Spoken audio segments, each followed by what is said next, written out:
Muy buenas noches, hermanos, cada uno de ustedes, bienvenidos nuevamente a la materia de profetas mayores y menores. ¿Me escuchan bien? ¿Está todo ok? Buenas noches, pastor. Sí, lo escuchamos bien. Exactamente, muy bien, perfecto. Vamos a orar entonces, vamos a orar. Padre, en el nombre de Jesús, gracias Señor por este tiempo, gracias por la vida de mis hermanos, porque tú has puesto en ellos el querer, el aprender, el estar, Señor, conociendo tu palabra. Te encomendamos esta hora, este tiempo, Señor, y que tú nos ayudes, nos enseñes, nos instruyas a comprenderla, Padre. Gracias te damos en el nombre de Cristo Jesús.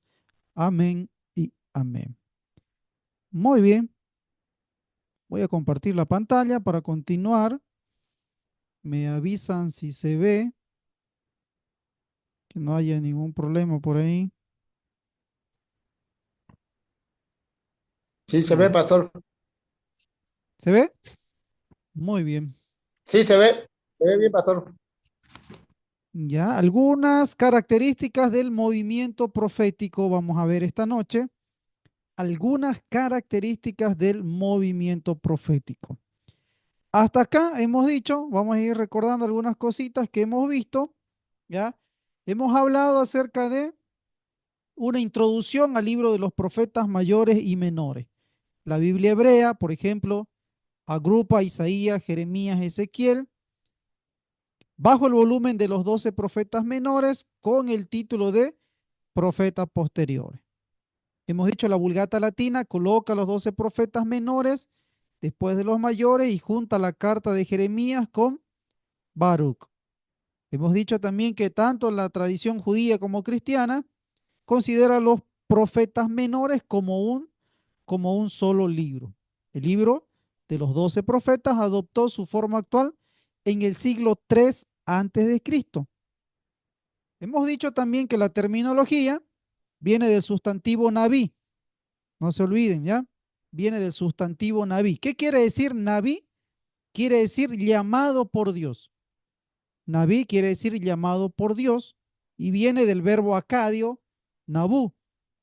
Esto nos quiere decir y nos muestra que el profeta es el hombre sobre el que pesa una vocación. El profeta es el hombre sobre el que pesa una vocación. Entonces no es cualquier persona, no es cualquier cargo, ¿no? Estamos viendo de que tiene que ser llamado por Dios y posee, le pesa una vocación. También hemos hablado acerca de la evolución del término. La evolución del término, hemos dicho, número uno, un sentido extático. ¿Qué quiere decir eso? Quiere decir que el primero, los profetas tenían ese sentido de pertenencia hacia la guerra santa. Vayan, peleen, ganen. Dios le va a dar las batallas. Dios le va a dar la victoria.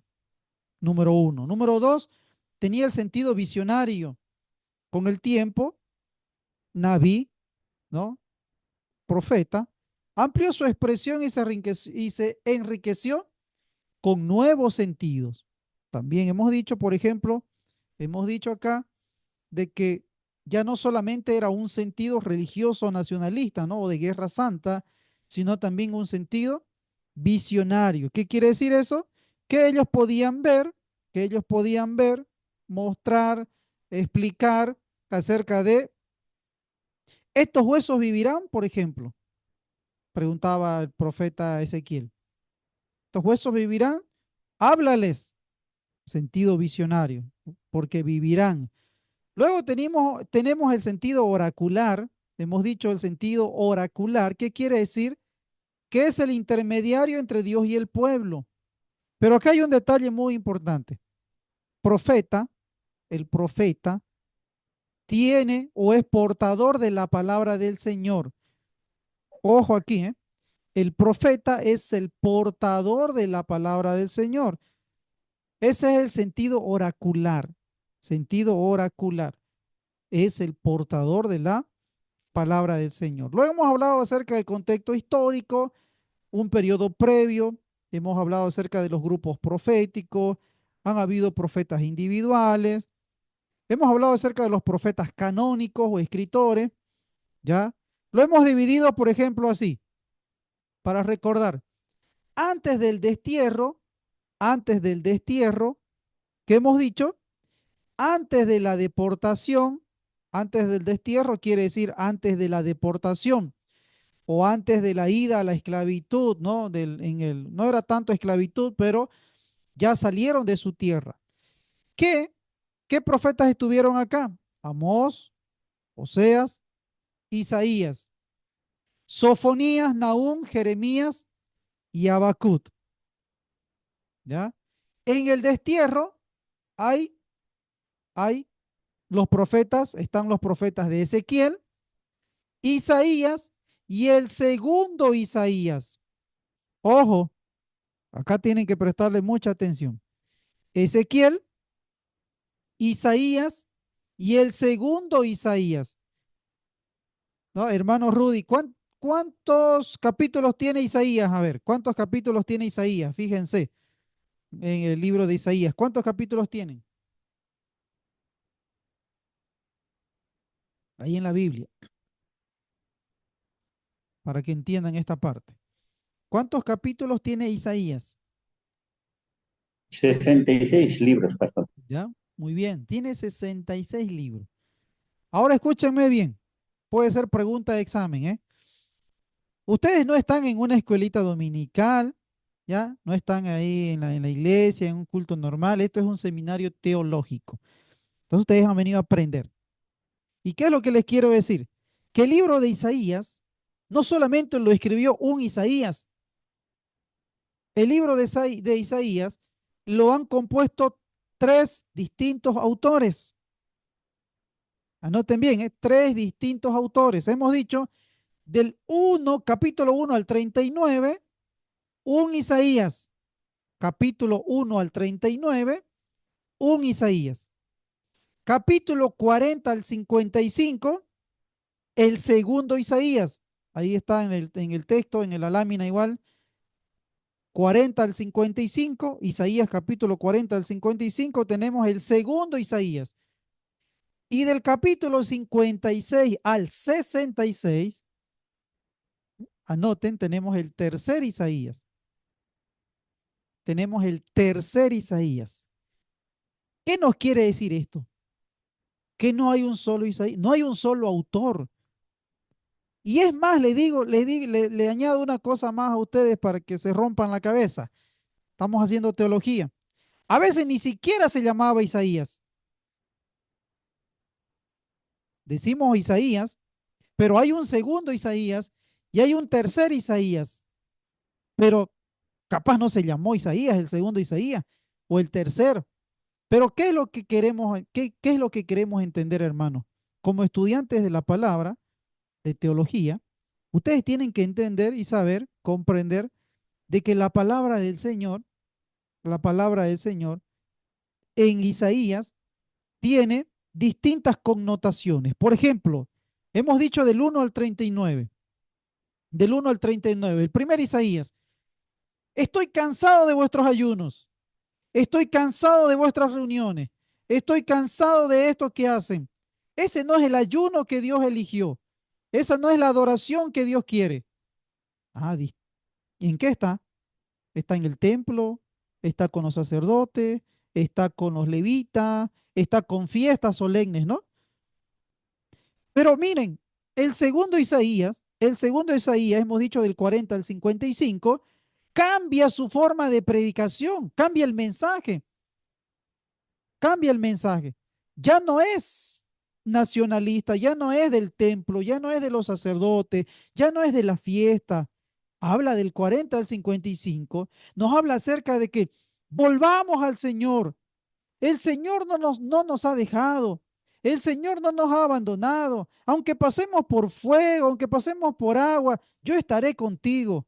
Ah, ¿cómo cambia el mensaje? ¿Por qué? Porque el primer Isaías es antes del destierro y el segundo Isaías es en el destierro, es en la deportación. Entonces el mensaje, claro que tiene que cambiar, hermanos. Claro que tiene que cambiar. Y el tercer Isaías ya nos habla acerca de el Mesías que va a venir. Incluso el segundo Isaías ya nos habla por ejemplo, Isaías 53. Ustedes pueden ver, ¿no? Isaías 53. He aquí como oveja que va al matadero. ¿Ve? ¿De quién está hablando? De Jesús. Isaías 55, Isaías 60, 61, nos habla acerca del Mesías que va a venir, de la restauración. Cambia la predicación. Ustedes tienen que tomar en cuenta de que el libro de Isaías, uno fue antes del destierro, otro fue en el destierro y el otro fue después del destierro. Miren, y acá yo les pongo, inciso C, después del destierro, ¿qué profetas encontramos?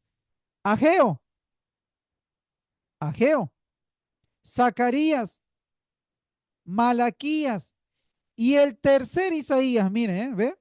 Y el tercer Isaías, ahí está. Después del destierro encontramos a Ageo, Zacarías, Malaquías y el tercer Isaías. Y el tercer Isaías. Ahora, hermano, es muy diferente el mensaje del profeta después del destierro. Es muy diferente el mensaje del profeta después del destierro. Y aquí les doy una pauta, lo vamos a ver más adelante, pero por ejemplo, Ageo, después del destierro, cuando vienen ellos de la deportación, no hay templo, no hay sacerdotes, no hay levita, no hay tierra, no hay alimento, y lo que ellos van sembrando, los enemigos vienen y se lo llevan. Entonces, ¿qué dice Ageo? Ustedes están preocupados de sus casas, traigan para la construcción del templo, traigan, reconstruyan el templo. Ah, ¿cómo cambia el mensaje, no? Porque claro, es muy diferente a Isaías, es muy diferente a Jeremías. Ellos están en pleno auge de un Israel victorioso, un Israel lleno de victoria, lleno de conquista, pero después del destierro no hay nada. Malaquías, por ejemplo, Malaquías. Malaquías nos dice, ustedes son unos ladrones, ustedes le han robado a Dios con sus ofrendas y con su diezmo. Ah, miren hermanos, qué diferente. Qué distinto es entender la palabra del Señor cuando ustedes se ubican en el tiempo, ¿eh? Cuando ustedes se ubican en el tiempo. Yo les dije el lunes, hay gente que agarra los libros de la Biblia y ni siquiera saben en qué tiempo fue escrito, ni en qué año, ni qué fue lo que pasó, ni qué era lo que estaba sucediendo. Cuando ustedes entienden Zacarías, Malaquías, Ageo, se van a dar cuenta, porque hay gente que dice, yo, ¿por qué tengo que dar mi ofrenda si estoy mal económicamente? ¿Por qué tengo que dar mi diezmo si no gano mucho? A ver, paremos un rato. Vayamos a la Biblia. ¿Cómo estaba el pueblo de Israel cuando Dios en Malaquías le habla y les dice, ustedes me están robando? ¿Cómo está el pueblo? No hay templo, no hay riquezas, no hay territorio, no hay alimentos y lo poco que ellos están haciendo, lo poco que ellos están produciendo, vienen los asirios y se lo llevan. ¿Qué excusa tengo yo? ¿Qué excusa tengo yo de no dar mi ofrenda y mi diezmo y decir estamos mal? Si cuando Dios habló en Malaquías, cuando Dios habló en Malaquías a través del profeta Malaquías, estaban peor que nosotros, estaban peor que nosotros, estaban volviendo de la deportación, estaban volviendo de la deportación. Entonces estaban mal, hermano, religiosamente, espiritualmente, económicamente, políticamente, administrativamente, no tenían nada. Entonces, por eso es bueno que ustedes comprendan esta parte. Hasta aquí, ¿ya? Luego hemos hablado de la época griega. La época griega, ¿qué libros se encuentran? Daniel y el Deutero Zacarías. El Deutero Zacarías quiere decir que hay un segundo Zacarías. Si aquí, miren bien acá, si aquí hay un Zacarías, hay un segundo Zacarías en la época griega. ¿Qué quiere decir? Que hubo otro autor, otra persona que escribió parte de lo que tenemos como Zacarías también. Y acá tenemos a Daniel. Daniel, hermanos, escúchenme bien, Daniel, muchas veces no entendemos el contexto en el que fue escrito el profeta Daniel. Y nosotros le metemos que Daniel habla acerca de los últimos tiempos, de los tiempos finales, de cosas que se dice y se predican, pero no saben en qué momento, en qué tiempo fue escrito. Daniel fue escrito en la época griega, en la época helenística. Y ya vamos a ver más adelante qué nos quiere decir eso. Y por último, tenemos la época incierta que dijimos el lunes. Tenemos a Joel, Abdías, Jonás. ¿Qué quiere decir eso? Que no hay datos ciertos, por eso hablamos de la época incierta, fechas en las que podemos decir, Jonás fue escrito en tal tiempo. No, no, no hay. Pero se lo sitúa en algún punto por ahí. Eso como resumen de lo que vimos en la anterior clase. Ahora vamos a ver algunas características del movimiento profético. Ahí en su texto, si tienen, lo pueden ver. ¿Ya? Algunas características del movimiento profético. Número uno, el profetismo está íntimamente unido a la historia de Israel. Así la gran eclosión carismática del nevismo extático del tiempo de Samuel coincide con la crisis político-religiosa que provocó el nacimiento de la monarquía. Acá no olvidemos, hermano, que el movimiento profético en la época de Samuel habían grupos proféticos, ¿no? Habían grupos proféticos en la época de Samuel. Los hijos de los profetas hemos dicho que decían, ¿no? Luego tenemos el profetismo oracular o clásico, que acude en respuesta a la relajación sincretista que el yavismo sufre al instalarse en Canaán. ¿Qué quiere decir esto? Quiere decir de que había mucho contacto con los santuarios paganos, con los santuarios paganos. Había una crisis de creencias en el Dios, en el Yahvé, ¿no? En la parte de poder ellos identificarse claramente con las ideas, con las leyes, con las reglas propiamente que Dios les había dado. Entonces, ¿qué había? Había un sincretismo. Adoptaban toda la parte de los paganos, ¿no? De las culturas paganas que habían en ese tiempo. Y lo iban adquiriendo, lo iban adquiriendo. Por eso es que hay tiempos en los que dice la Biblia, y este rey hizo lo malo ante los ojos del Señor, ¿no? Este rey hizo lo malo ante los ojos del Señor. Y no hubo otro rey peor que él, ¿no? Entonces, ¿qué nos quiere decir? De que se metieron a hacer lo que Dios no les había ordenado. Número tres, otro factor que influyó en la aparición de estos profetas fue el desequilibrio social y económico que trajo consigo la sedentarización y la monarquía, al surgir una nueva clase social económicamente más fuerte. Hermano, cuando nosotros hablamos del movimiento profético, ustedes tienen que comprender, ¿ya? Tienen que entender de que los profetas surgieron porque había un desequilibrio social y económico. Los profetas surgieron porque había un desequilibrio social y económico. ¿Qué quiere decir eso? Que los profetas en ese tiempo estaban llamados para condenar, condenar el desequilibrio económico que había. Ya vamos a ver qué dice Miqueas, ya vamos a ver qué dice Joel, ya vamos a ver qué dice los otros profetas, que condenaban la injusticia social, hermanos, condenaban la injusticia social. Y esto es muy fuerte, ¿eh? Muy fuerte, porque el profeta surgió, surgió para condenar las cosas que no estaban bien. Ojo, el profeta surgió para condenar las cosas que no estaban bien. Ahora tenemos que preguntarnos, ustedes pregúntense, cuestionense. Hoy en día los predicadores, nosotros los predicadores, los pastores, los líderes, ¿alguno condena la injusticia social que estamos teniendo hoy en día? ¿Qué dicen ustedes? Se está condenando la injusticia social, la injusticia económica. O nuestras predicaciones son más, vámonos allá a la Jerusalén celestial, todos nos iremos, que nuestros nombres estén inscritos, ay, que yo me sienta bien, que mi iglesia, que mi ropa, que mi vestimenta, que mi ministerio, que mi alabanza, que mi pandero, que mi que... Hermano, nuestras predicaciones tienen que condenar la injusticia, cualquiera que sea, ¿eh? No, los profetas no estaban para apapachar al rey, ¿eh? Los profetas no estaban para apapachar al rey. ¿Qué le dijo el profeta Natán a David cuando pecó? ¿Se acuerdan de la historia?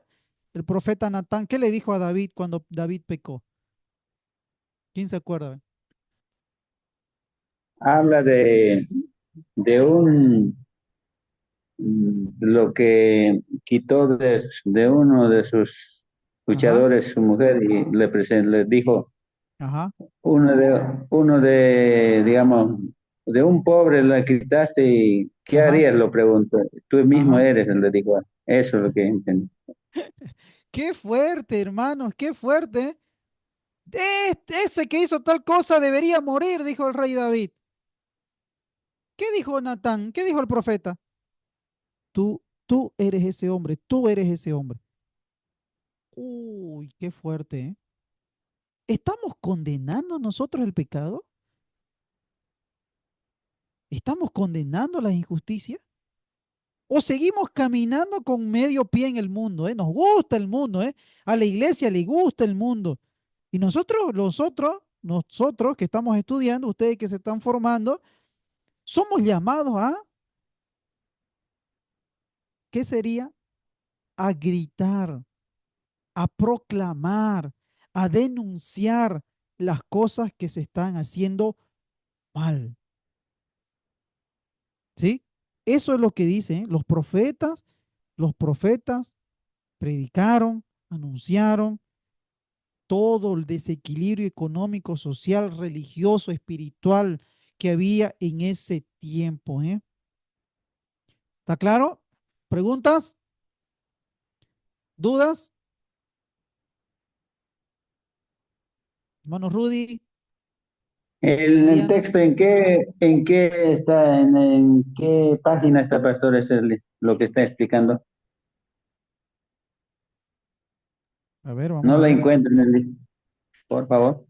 Ya, ahorita les digo. Estamos en la página, estamos en el tema número 1 todavía. Ya estamos en el tema 1 todavía. Estamos en la página 7, página 7, miren, página 7. En la página 7, ahí estamos. Ok, Características, pastor. ahí estamos. ¿Ya? Página 7, ahí estamos en las características. ¿Alguna duda, alguna pregunta? Pastor, ¿y actualmente usted cree que los pastores que predican dicen todo esto de la condenación y todo eso? O sea, que hablan de todos estos temas. Por eso les decía yo, ¿no? ¿Cómo estamos nosotros hoy en día? Dice, no se habla, no se habla. Que cuando hemos condenado, cuando se ha condenado las injusticias sociales que hay, las injusticias económicas que hay. ¿Quién se levanta y predica sobre este, que no hay justicia para todos, por ejemplo? Tenemos una justicia podrida, podrida, podrida en Bolivia. Se ha parado a reclamar. Yo siempre digo, a mí me da pena, me dio pena en el 2020. ¿Se acuerdan la pandemia, no? La pandemia.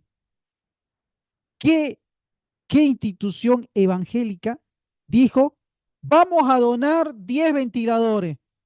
Vamos a donar 1000 barbijos, 1000 esto, 1000 aquello. Vamos a abrir nuestro templo para que la gente venga. Hermano, la iglesia cerró sus templos, no lo querían abrir a la gente que se estaba muriendo. Y es increíble, Sí, yo los vi a los católicos, los vi a los adventistas, los vi a los mormones. donando cosas. Es algo absurdo. Nadie dijo nada. Habíamos algunos, nosotros por ejemplo hacíamos ollas comunes, hacíamos algunas cositas, e íbamos y regalábamos a algunas iglesias, ¿no? Lo poco que teníamos, pero no nos escondimos. Entonces, eso quiere decir que hoy en día la iglesia no está ayudando a las personas, no está proclamando, predicando el evangelio. Y Dios nos llamó a predicar el evangelio. Dios nos llamó a estar con la gente, con la gente. Jesús estuvo con los pecadores, Jesús estuvo con los enfermos, Jesús estuvo con los niños, Jesús estuvo con los, este, mujeres que tenían flujo de sangre. Jesús rompió toda cultura religiosa, política, económica, la rompió, hermano. Y Jesús fue profeta también, ¿eh? Jesús fue considerado profeta, el gran profeta, ¿eh? Entonces, no estamos cumpliendo, ¿eh? Por eso yo les decía a ustedes el lunes, ustedes están acá para aprender. Y felicidades porque ustedes están acá. Hay gente que ni quiere prepararse y predica cualquier barrabasada. Cualquier cosa son sus predicaciones. Ustedes tienen que, por eso estamos estudiando, ustedes tienen que saber qué profeta lo dijo, en qué tiempo, cuándo, por qué lo dijo, qué había, cuál era el contexto. Es diferente ver a un Isaías a un Ageo. Es muy diferente, ya les he dicho, es muy diferente. Un Isaías con el templo, un Isaías donde van al templo y adoran, un Isaías que vio una visión en el templo. Es muy diferente a ver un Ageo que no tiene nada. Un Ageo que ha venido de la deportación y ve a su pueblo ruinas, ruinas, ruinas. Por eso es que le dice, traigan ustedes de sus cosas para la reconstrucción del templo, traigan. Eso, hermano. O sea, es muy importante, por eso hacemos teología, por eso estamos estudiando con ustedes. Esta materia tendría que estar, pues yo le dije el lunes, yo le decía, agarramos cualquier libro, predicamos, pero ni siquiera sabemos por qué se escribió, por qué, cuál es el mensaje. Vamos directo a lo que queremos para nosotros, ¿no? Directo a lo que queremos para nosotros. Pero ¿qué dijo Dios en ese tiempo? ¿Por qué lo dijo? ¿Qué estaba pasando el pueblo? Eso es lo que primero tenemos que entender. Y esta materia, a eso vamos. Miren, seguimos. Los profetas y el culto. Ah, interesante es esto, ¿eh? Los profetas y el culto. Siempre se ha reconocido sin dificultad la estrecha relación existente entre los profetas posexílicos y el culto. ¿Ve lo que le decía? Posexílicos y el culto. A ver, ¿quién se acuerda? ¿Cuáles son los profetas del posexilio? Posexilio, ahí en el texto, ahí. Posexilio. ¿Quiénes son los profetas del posexilio? Después del destierro, quiere decir, ¿eh? Después del destierro, posexilio. A ver, fíjense. Después del destierro, ¿qué profetas están? Ageo.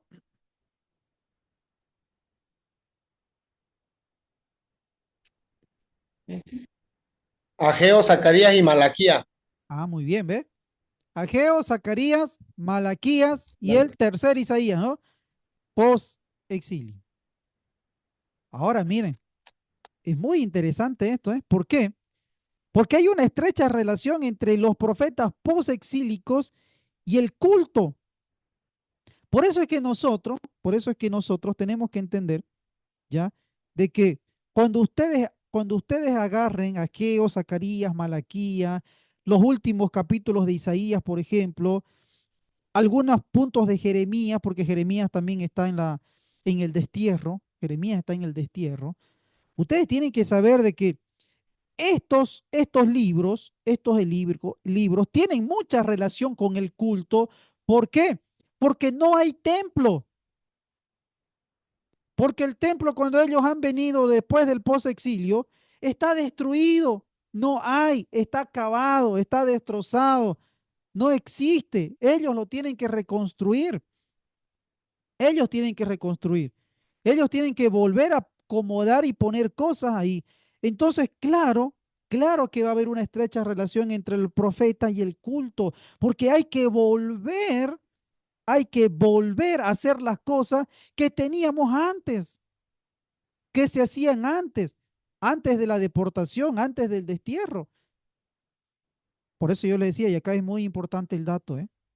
Cuando ustedes, hermanos, cuando ustedes digan, ay, o escuchen, ay, es que estamos mal, es que no tenemos esto, es que no me va bien el trabajo, es que no me pagan bien el sueldo, es que, a ver, ¿qué dice Ageo, Zacarías, Malaquías? ¿Qué dice? ¿En qué momento fue escrito? ¿Por qué lo dijo? ¿Cuándo lo dijo? ¿Cómo estaban ellos? ¿Será que estaban mejor que nosotros? No, no estaban mejor que nosotros. Están volviendo del destierro. Están volviendo del exilio. Capaz les doy un dato, hermano. Capaz que no tienen ni dónde dormir. Capaz que no tienen ni dónde dormir. Ya vamos a leer Esdras y Nehemías más adelante.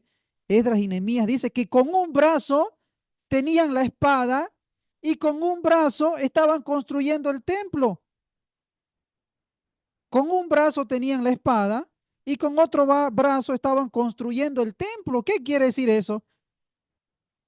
No tenían dónde dormir. Capaz que no tenían casa, que recién estaban construyéndolas. Mm, O sea, nos da muchas cosas para pensar hoy en día. ¿Cómo está nuestro culto de nosotros, hermanos, en nuestras iglesias? ¿Le estamos dando lo mejor a Dios, como Él lo pide en Ageo, Zacarías y Malaquías? Dios pide un buen culto, ¿eh? Un buen culto. ¿O qué le estamos dando al Señor? Número dos. Sin embargo, en los profetas anteriores al exilio, se advierta cierta condena de la vida cultual, pero hay que entenderla adecuadamente. Ah, ¿cuáles son los profetas antes del exilio? A ver, mírenlo. ¿Cuáles son los profetas antes del exilio, antes del destierro? Léanlo ahí en el texto. Antes del destierro, dice. ¿Cuáles son? Antes del destierro. Amós, Osea, Isaías, Miquea. Ya, muy bien. También tenemos a Sofonías, Nahum, Jeremías y Habacuc, ¿no? Habacuc. Antes del destierro. Amós, Oseas, Isaías, Miqueas, Sofonías, Nahum, Jeremías, Habacuc. Ahora, ¿qué nos quiere decir esto? Miren, acá, mucha atención. Lo voy a volver a repetir. Una cosa es los profetas post-exilio y el culto. Ustedes tienen que entender bien, ¿ya? Ageo, Zacarías y Malaquías. Una cosa es ese mensaje y el culto, y otra cosa es el mensaje de los profetas antes del exilio, antes del exilio. ¿Por qué? Porque antes del exilio los profetas condenaron lo que había en el culto, pero hay que entenderlo adecuadamente, ¿eh? Hay que entenderlo adecuadamente. Condenaban lo que había en el culto. ¿Qué nos enseña Isaías, por ejemplo? ¿Qué nos enseña Miqueas? Ahí dice Miqueas, ¿no? Isaías, Miqueas, Oseas, Amós, Nahum. ¿Qué nos enseña? Por ejemplo, Isaías, lo que yo le decía hace rato. Isaías condena el ayuno. ¿Y el ayuno dónde se hacían? ¿Dónde se hacen los ayunos? ¿Dónde se hacen los ayunos?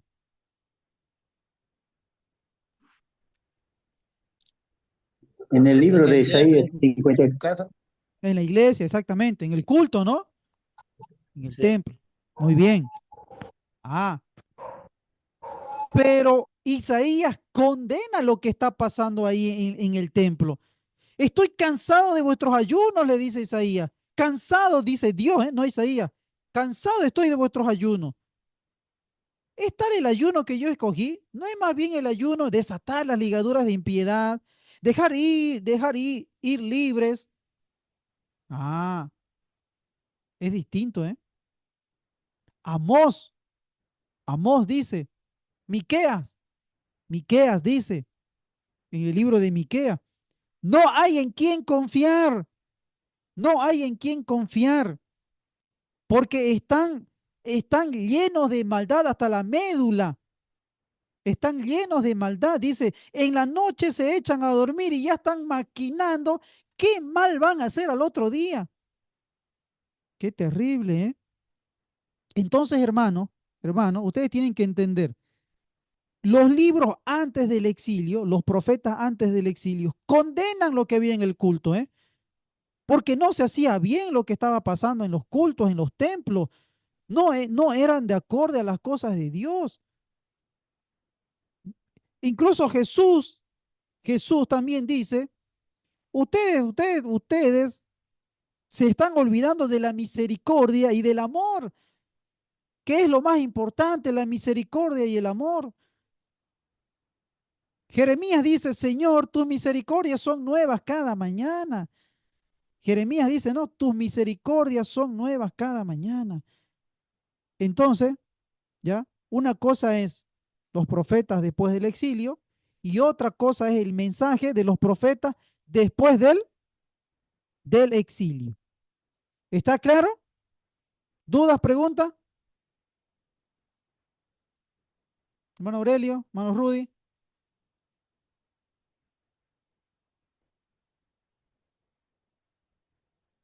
¿está clarito?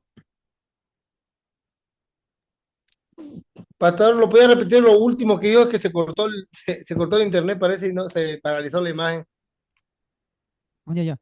Los profetas anteriores al exilio, los profetas anteriores al exilio condenaba lo que había en el culto.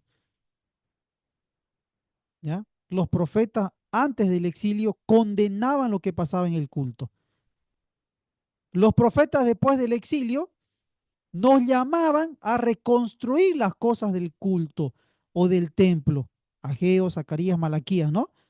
Los profetas antes del exilio, Isaías, Miqueas, Nahum, Amós, Sofonías, Miqueas, ¿ya? Esos profetas, hermanos, ustedes los tienen que entender adecuadamente porque ellos condenan lo que está pasando en el templo. Los ayunos mal hechos, gente que sigue haciendo maldad, gente que piensa y maquina maldad, incluso sacerdotes, ¿eh? Incluso sacerdotes, incluso profetas, incluso levitas, incluso gente que era encargada de la administración judicial, hermanos, maquinan la maldad.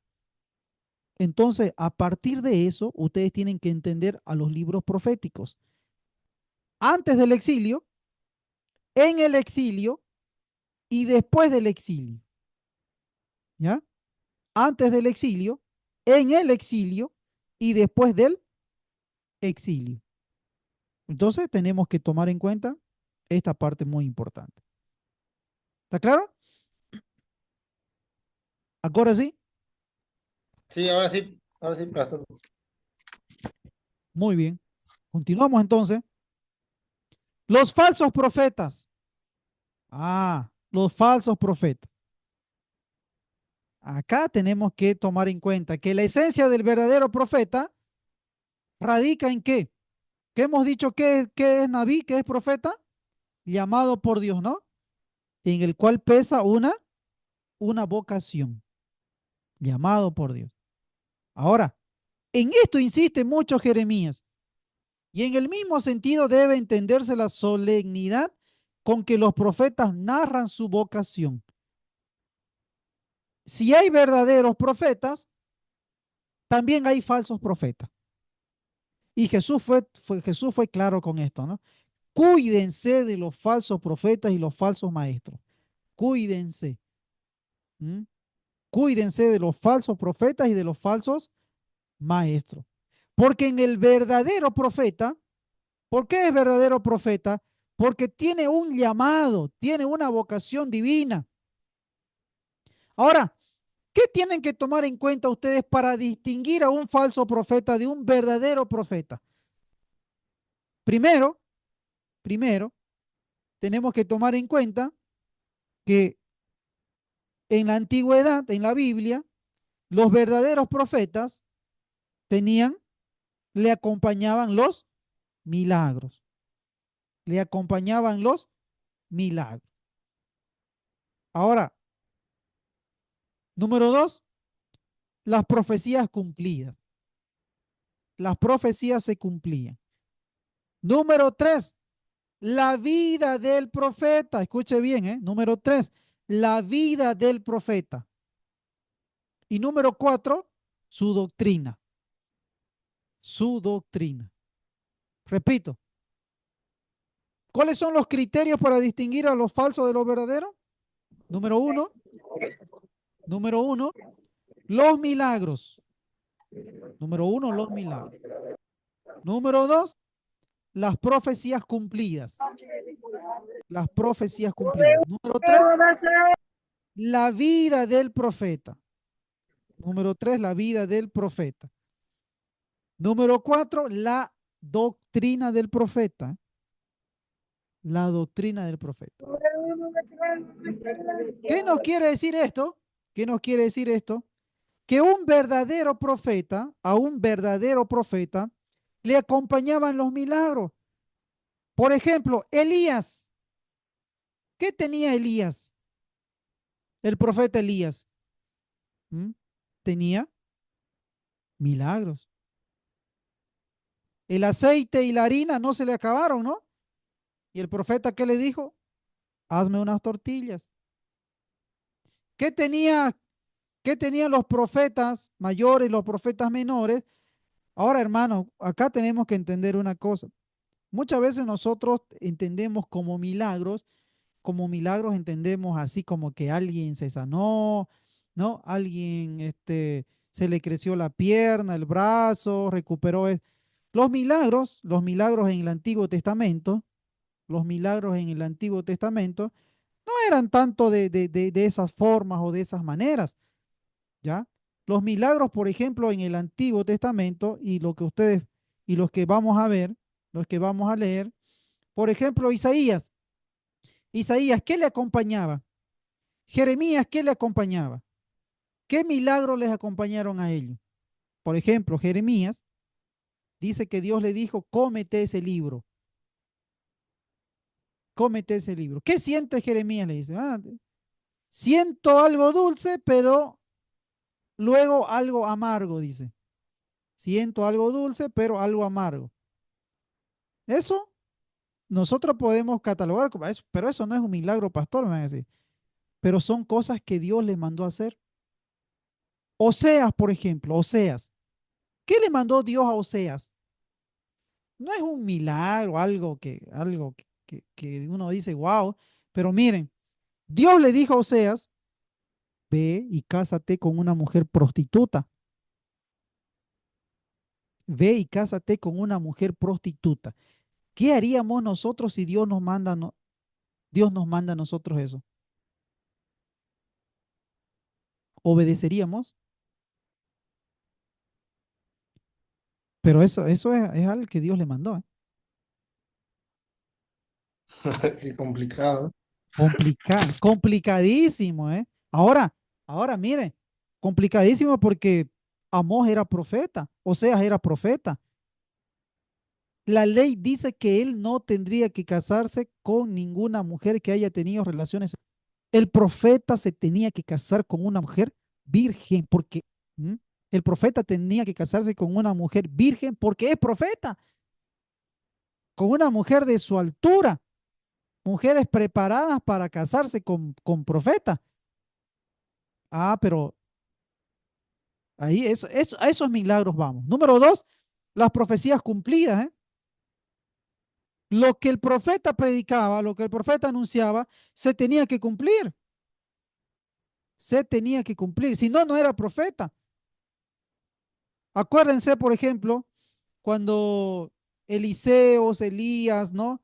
Ellos predicaban en su tiempo y habían otros profetas que le decían, no, anda, vas a ganar la victoria. Y Dios que le decía, esos son falsos profetas, esos no están hablando por Dios. ¿Y qué hacía el rey? El rey agarraba y se iba a la guerra y venía destruido, venía derrotado, que algunos ni siquiera volvían. Ahora, ¿se cumplía la profecía? No, si ellos le decían, vayan a la guerra, van a ganar, y venían derrotados, ¿se cumplió la profecía? No. Eso tenemos que tener mucho cuidado, ¿eh? Número 3, la vida del profeta. La vida del profeta. Hermanos, la vida del profeta tenía que ser intachable, tenía que ser ejemplo, tenía que ser una vida que ayude a los demás, una vida que se preocupe por los demás. O sea, la vida del profeta tenía que ser intachable. ¿Mm? Ahora, ¿se acuerdan de Balac, el profeta Balac? Balac y Balaán. Qué hizo este profeta?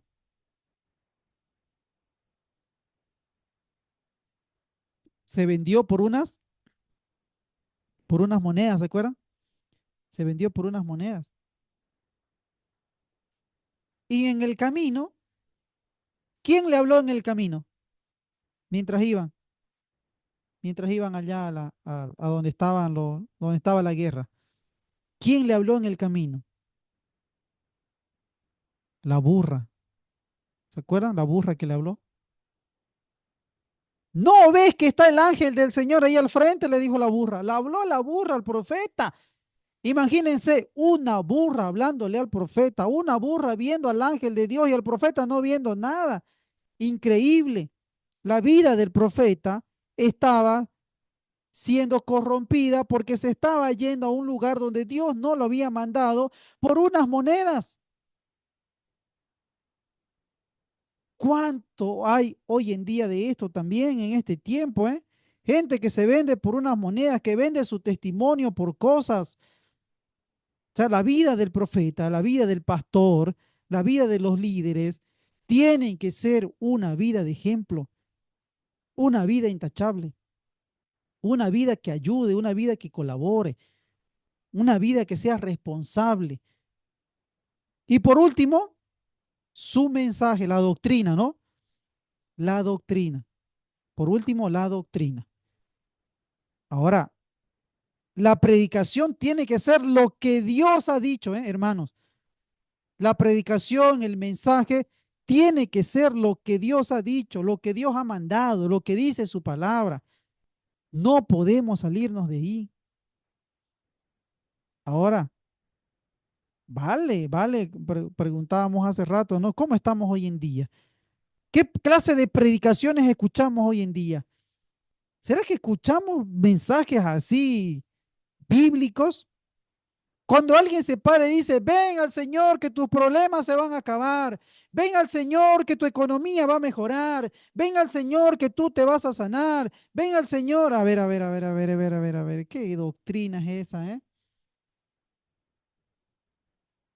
Jesús no enseñó eso. Jesús dijo todo lo contrario. Jesús dijo todo lo contrario. En el mundo tendréis aflicción. Jesús dijo, el que no deja padre, madre, terrenos, territorio, familia, no puede ser mi discípulo. La Biblia dice que todos, todos los profetas y los discípulos de Jesús murieron por servirle al Señor. Murieron por servirle al Señor. Y nosotros queremos tirarnos la gran vida. A ver. ¿Qué mensaje es ese entonces? ¿Qué mensaje es ese entonces? Entonces aquí tenemos, ¿no? Preguntas, falsos profetas, ¿no? ¿Dudas? ¿Está claro? Todo claro, pastor. Clarísimo. Más claro que el agua. Más claro que el agua, muy bien. Vamos entonces ya en la última antes que sea la hora, para que nos quedemos acá.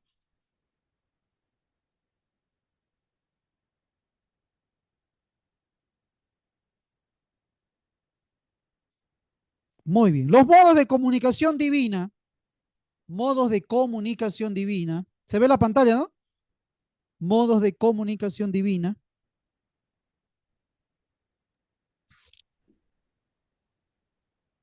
Tenemos número 1, visiones. ¿Ya? Visiones. Las visiones pueden ser de carácter, escuche bien, puede ser intelectual, imaginario y sensorial. Repito, las visiones pueden ser de carácter intelectual, imaginario y sensorial. ¿Ya? Carácter intelectual. Pastor, Ajá. sensorial es así como instinto. Sí, sensorial es todo lo que viene a través de los sentidos. De los sentidos. ¿Cuáles son nuestros sentidos? Tacto, vista, olfato, ¿no? Oído, ¿ya? Esos son los sentidos. A ver, ¿cuál sería una visión a través de los sentidos? Ya para lo que lo preguntaba el hermano Rudy. ¿Cuál sería una visión a través de los sentidos? A través de los sentidos. Ezequiel, mira los huesos secos, dice el libro de Ezequiel. Esa es una visión sensorial. ¿Por qué? Porque él está mirando el valle de los huesos secos. Eso es sensorial. ¿Está claro? Eso es sensorial, lo está mirando. A ver, otro sensorial. Otro sensorial, otro sensorial, el que le decía yo de Jeremías. Dios le dice a Jeremías, come este libro, es a través de los sentidos, está comiendo, el gusto. ¿Qué sientes, Jeremías? Ah, tiene un gusto dulce al principio, pero amargo al final. Ah, esa es una visión sensorial. ¿Ya? Esa es una visión sensorial. Ahora, una visión imaginaria, que también Dios se comunica a través de una visión imaginaria. ¿Cuál sería, por ejemplo, una visión imaginaria? Una visión imaginaria. Vamos a pensar, a ver, una visión imaginaria. A ver, Visión imaginaria en la Biblia. ¿cuál sería? ¿Quién se acuerda?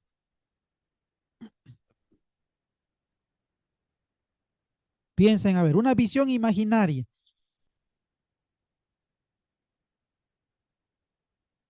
Que la imagina, que la ve. No está, la ve. Por más o menos como una visión, Exactamente. Una visión. ¿Ya? Una visión. ¿Cuál? A ver, ¿cuál es una visión imaginaria?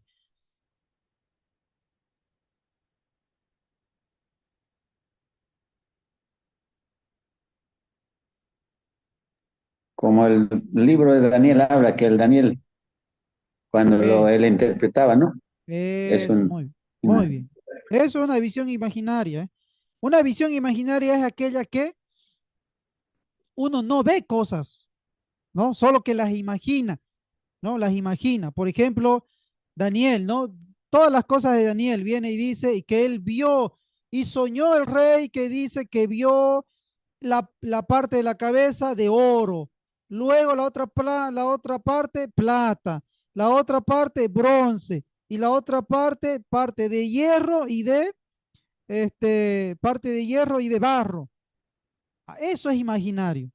Luego viene Daniel y le dice la parte de arriba, oh rey, es esto, aquello, aquello. Eso es una visión imaginaria. Y la visión intelectual, ¿cuál sería una visión intelectual? Intelectual, una visión intelectual. Ya no es imaginaria ni tampoco sensorial. Es una visión intelectual. ¿Cuál sería una visión intelectual? Por ejemplo, Miqueas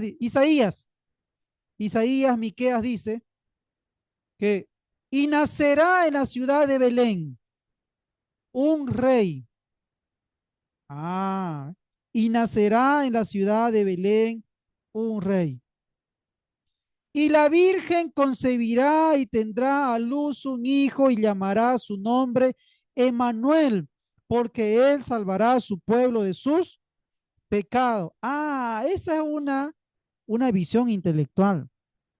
¿Por qué? Porque la está escribiendo, ¿eh? No la está imaginando. No vio que vino, que era de piedra, que era de bronce, que era esto. Tampoco sensorial. Es una visión de carácter intelectual. ¿Está claro, hermano? Ese es un medio de comunicación, ¿no? La visión intelectual, imaginario y sensorial. ¿Está claro? Está claro, pastor. Ya. Ahora la tarea va a ser esa para el lunes, ¿no? Van a leer ustedes cualquier profeta y van a ubicar qué visión, sobre qué visión, a través de qué visión Dios le está comunicando el mensaje. ¿Es intelectual, es imaginario o es sensorial? Ya, esa va a ser la tarea para el lunes.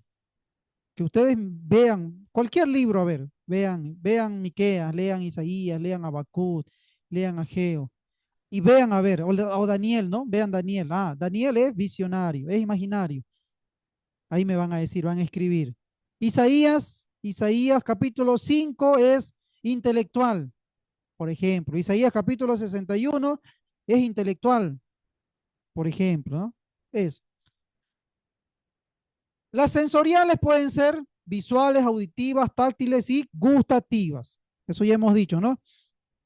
Número 2, otro medio o modos de comunicación son a través de los sueños. A través de los sueños. Dios se comunicaba a través de los sueños. ¿Ya? Esto fue al principio y al final. Esto fue al principio y al final, pero no fue durante todo el profético. ¿Eh? Los grandes profetas no hacen gran aprecio de los sueños. Solamente los profetas tardíos y los apocalipsis apelan a los sueños. Ahora, pero también Dios se comunicó a través de los sueños. Entonces, por un lado tenemos visiones, por otro lado tenemos sueños. ¿Ya? ¿Está claro hasta aquí? ¿Preguntas? Sí, está claro, pastor.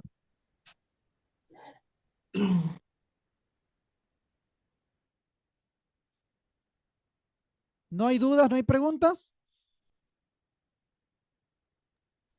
No, no, pastor, todo muy claro. Ya, muy bien, ya se nos hizo las 9. Muy bien, vamos a quedar acá. ¿Ya? Repito entonces la tarea. Ustedes van a buscar, van a lean unos 2, 3 libros, lean y ubiquen a través de qué se está comunicando Dios con este profeta. Una visión intelectual, una visión imaginaria o una visión sensorial. ¿Ya? Usted, por ejemplo, Isaías está lleno de mensajes, ¿no? Hay algunos que son imaginarios. Jeremías tiene varios imaginarios y varios sensoriales, por ejemplo. Lo sensorial es lo gustativo, tacto, visión, ¿ya? Ahí ubíquenlo ustedes, ¿ya? Porque ustedes tienen que saber, conocer muy bien cuál es el medio que Dios se comunicó con ese profeta. Entonces vayan leyendo algunos capítulos de la Biblia, algunos profetas. Jonás es cortito, por ejemplo. Jonás, ahí vean, a través de qué le habló Dios a Jonás. Un sueño, una visión, ¿qué era? Muy bien, aquí vamos a quedar, ¿ya? Pastor, disculpe un ratito. ¿Esta Ajá. tarea se la vamos a enviar así digital o ese día en clase? ¿O Se el la lunes en explicamos a clase? usted, pastor. Ajá, ese día en clase, ¿ya? Ese día en clase me lo explique, ¿ya? Ahí, sí va a ser la nota ahí. Ok, está bien. Porque después el lunes terminamos el primer tema y ahí yo le voy a enviar un cuestionario. Ahí ese va a ser un cuestionario digital. Yo le voy a enviar un cuestionario, ¿ya? Pero vamos a acabar primero el tema 1. El lunes tenemos que acabar el tema 1. Traten de no faltar, de estar, ¿ya? Para que ustedes puedan, igual lo tienen el texto, léanlo, vengan preparados y con algunas preguntas que haya por ahí, ¿ya? Muy bien, hermanos, que Dios me los bendiga. Tengan una buena noche. Nos vemos ya el día lunes. Bendiciones. Igualmente, mi pastor. Bueno, buenas noches, pastor. Hasta el día.